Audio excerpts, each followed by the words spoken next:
नमस्कार, मालिका वचन में आप सभी का स्वागत है।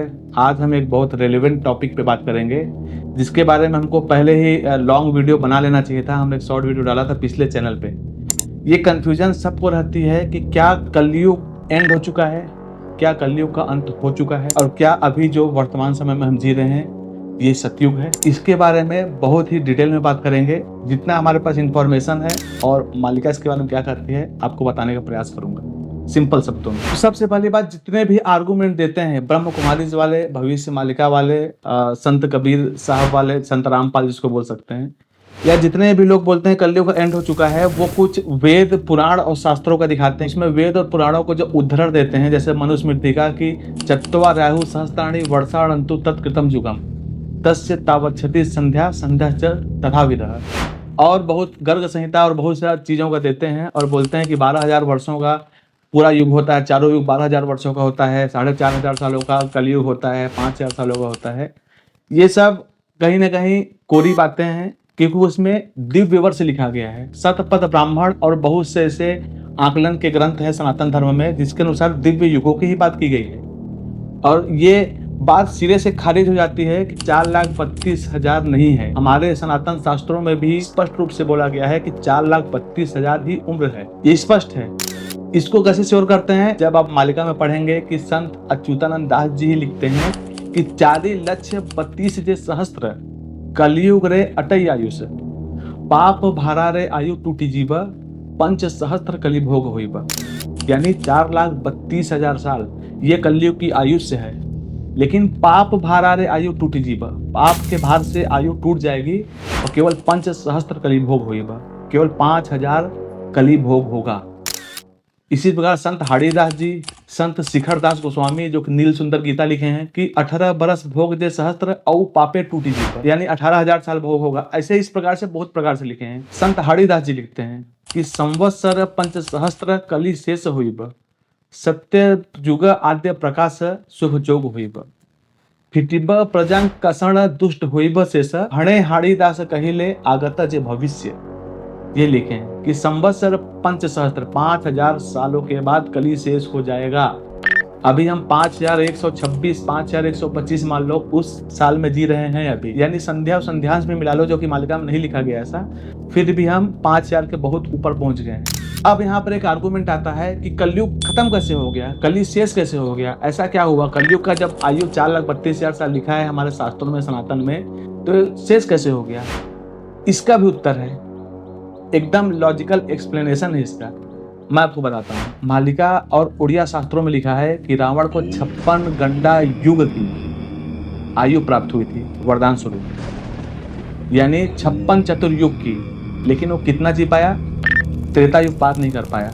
क्यों? क्योंकि उन्होंने सतीत्व भंग किया, स्त्रियों का, ऋषियों की हत्या की, ब्राह्मणों को परेशान किया, देवों के ऊपर बहुत ज्यादा तानाशाही करी। जो बोलते हैं नमो ब्राह्मण देवाय गो ब्राह्मण हिताय च, गो और ब्राह्मण प्रभु को बहुत प्रिय हैं, उनको वो लोग कष्ट दिए। तब तब प्रभु धर विविध शरीरा हरहि कृपा निधि सज्जन पीरा, श्री रामचरितमानस में लिखा है। तो जब ये सब करने लग गया तो उसकी आयु प्रभु आके 6 कर दिए। इसके पहले क्या हुआ था? प्रहलाद जी की कहानी आप जानते हैं कि उनकी जो बुआ हैं, जो होलिका हैं, उनको प्राप्त हुआ था वरदान कि अग्नि उनका कुछ नहीं कर पाएगी। लेकिन हुआ क्या? आप सबके सामने, क्योंकि होलिका ने ब्रह्मा जी द्वारा दिए गए वरदान का दुरुपयोग किया। पीछे युग में जाते हैं। इसी प्रकार हिरण्यकश्यप, उसने क्या किया था? अमरता चाहता था। ब्रह्मा जी ने अमरता का वरदान देने से मना कर दिया, तो अपनी सारी अवेलेबल बुद्धि को लगा के, मतलब दिन में मरूं, न रात में मरूं, न पुरुष से मरूं, न स्त्री से मरूं, अंदर मरूं, न बाहर मरूं, सारे प्रकार के गणित जुगत लगा दिया था। लेकिन अंतिम में हुआ क्या?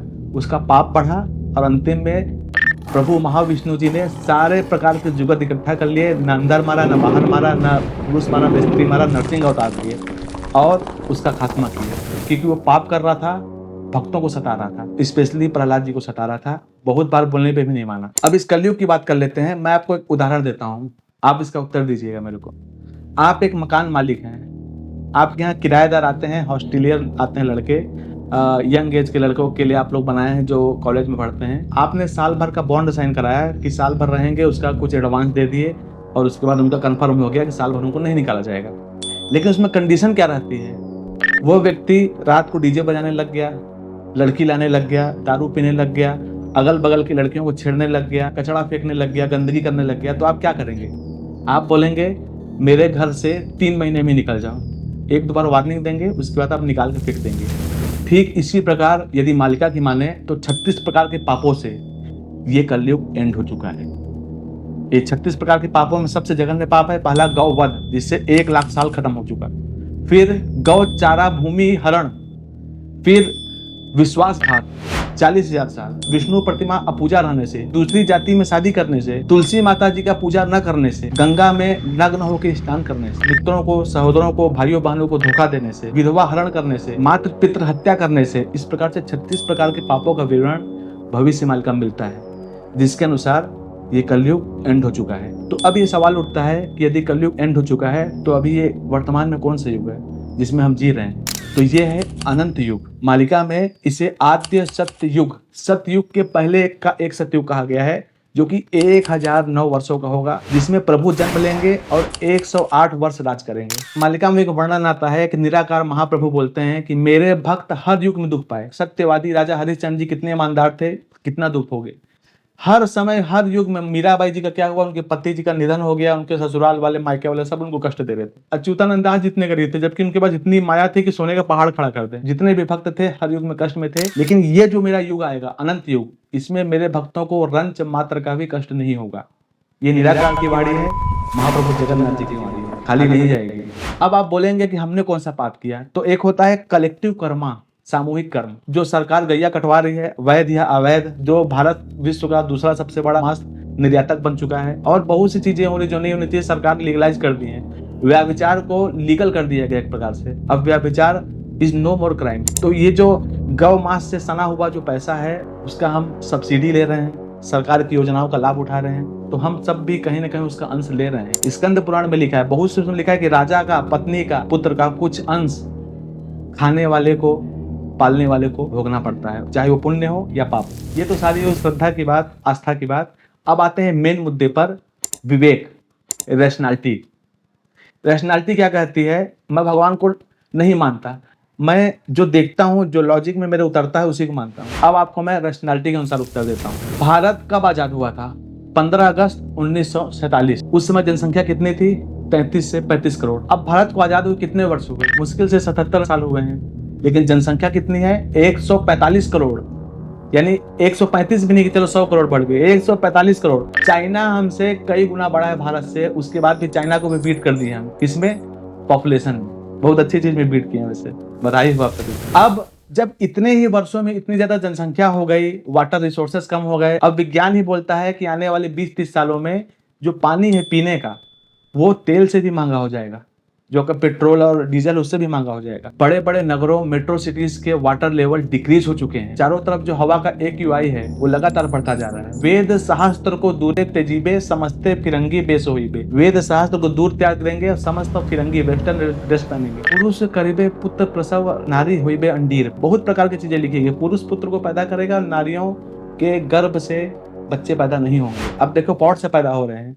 बड़े बड़े IVF के मल्टी बिलियन के बिजनेस चालू हो गए हैं, खड़े हो गए हैं। पहले के बादशाह राजा लोग मजबूर गरीब घर की स्त्रियों को नचवाते थे, नर्तकी को। अब जो लेबर है, मजदूर हैं, वो बड़ी बड़ी इन्फ्लुएंसर 12 मिलियन 13 मिलियन करोड़पति है। लंच के समय उनका मोबाइल लगा के उनका डांस देख रहे। क्या विडंबना है। ये सारी चीजें मालिका में लिखी थी। श्रीमद् भागवत महापुराण में लिखा है कि यदा सूर्यस्य चंद्रस्य तथा तिस्य बृहस्पति एक रासव समिष्यन्ति भविष्यन्ति तदा कृतम्। सूर्य, चंद्र और बृहस्पति एक समय में एक ही राशि में स्थित होंगे पुष्य नक्षत्र में, तब से कृत युग यानी सतयुग की शुरुआत होगी। और आप विश्वास नहीं मानेंगे, 1 अगस्त 1943 दिन रविवार को ये योग पड़ चुका है और 2027 में भी पड़ने वाला है। उसी समय से सतयुग शुरुआत हो चुका है। धीरे धीरे, जैसे कलयुग भी धीरे धीरे पांव पसारा। जब तक कृष्ण भगवान जी जीवित थे वो पांव नहीं पसार पाया था, दुबका बैठा था सैकड़ों सालों तक। लेकिन कृष्ण जी के देहावसान के बाद वो फुली फ्लेजेड रूप में आया। इसी प्रकार 1943 से चालू हो गई है। तो पूर्वज बताते हैं, दादी दादा बताते हैं, इतनी ज्यादा भयंकर महामारी पड़ती थी, खाने के लिए नहीं होता था, बच्चों को लोग मार देते थे, बड़ी बड़ी भुखमरी पड़ती थी। अंग्रेज लोग आते थे, बच्चे को उठा के फेंक देते थे, खूंटा में पूरा पेट उसका आर पार हो जाता। कोई भी राजा बिना कुछ देखे राजा के सामने जो साक्ष्य प्रस्तुत कर दे तुरंत मृत्यु दंड दे देता था। स्त्रियों को निकलने की स्वतंत्रता नहीं थी, सती प्रथा थी, बहुत सी ऐसी चीजें थी जो नहीं होनी चाहिए थी। 1943 से होते होते अभी देखिए स्त्रियां कितनी सशक्त हो चुकी हैं। अब इतनी ज्यादा उनको पावर मिल गई है कि उल्टा महिला पुरुषों पे भारी पड़ रही हैं,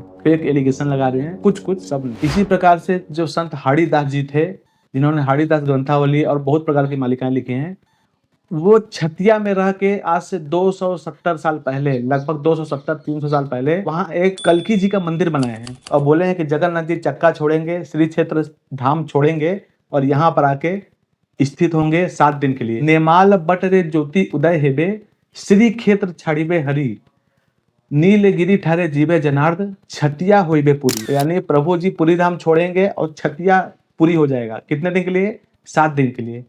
तो क्या ये 4,32,000 साल बाद होगा और ये मंदिर 4,32,000 साल तक बनी रहेगी, आपको लगता है? इसी प्रकार लिखा है कि रूसिया लिखा है। रूसिया जो देश है, एक समय ऋषियों का देश था। उन्होंने प्रभु से बोला था, आशीर्वाद मांगा था जगन्नाथ महाप्रभु जी से कि मैं आपका छेड़ा पोहरा करूंगा, यानी जो सोने की झाड़ू लगाते हैं जो राजा, उनके जब रथ चलता है तो उनको भी बोले थे। मालिका में लिखा है कि रूसिया जे लखे मार सुवर्ण धरी, श्री चरण भेटी देवे दर्शन करी। ये छतिया में जाके 1,00,000 माड़, 1 माड़ यानी आधा तोला, 1,00,000 माड़ स्वर्ण उनके चरणों में डाल देगा और वहां उनका मोक्ष होगा। त्रिजटा के वंशज का भी मोक्ष होगा। बहुत सी ऐसी चीजें हैं जो नहीं बतानी चाहिए। थोड़ा थोड़ा उसका मैं आपको ग्लिम्स दे देता हूँ, थोड़ा थोड़ा आपको बता देता हूँ कि उत्सुकता बनी रहे। तमाम प्रकार के ब्रह्म कुमारी वाले बोलते आए हैं, पहले डेट नहीं देते थे, अब तो बोले 2036 तक सतयुग लग जाएगा। उनका कहना है कुछ लाख लोग जाएंगे, लेकिन मालिका बोलती है कि आधे से आधे लोग जाएंगे। यानी भारत से 33 करोड़ मान लीजिए और बाहर से 31 करोड़, यानी टोटल अराउंड 64 करोड़ लोग सतयुग में प्रवेश करेंगे। बाकी जितने पंथ खड़े हो गए हैं वो 1 लाख, 2 लाख, 5 लाख बोलते हैं।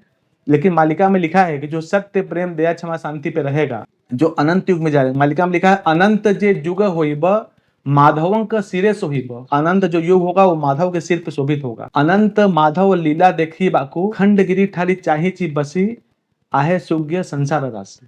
वो खंडगिरी में रहेंगे और माधव का युग होगा, माधव भक्तों का युग होगा। वीडियो ज्यादा लंबी न बनाते हुए मैं आपको क्वेश्चन के साथ छोड़ता हूँ।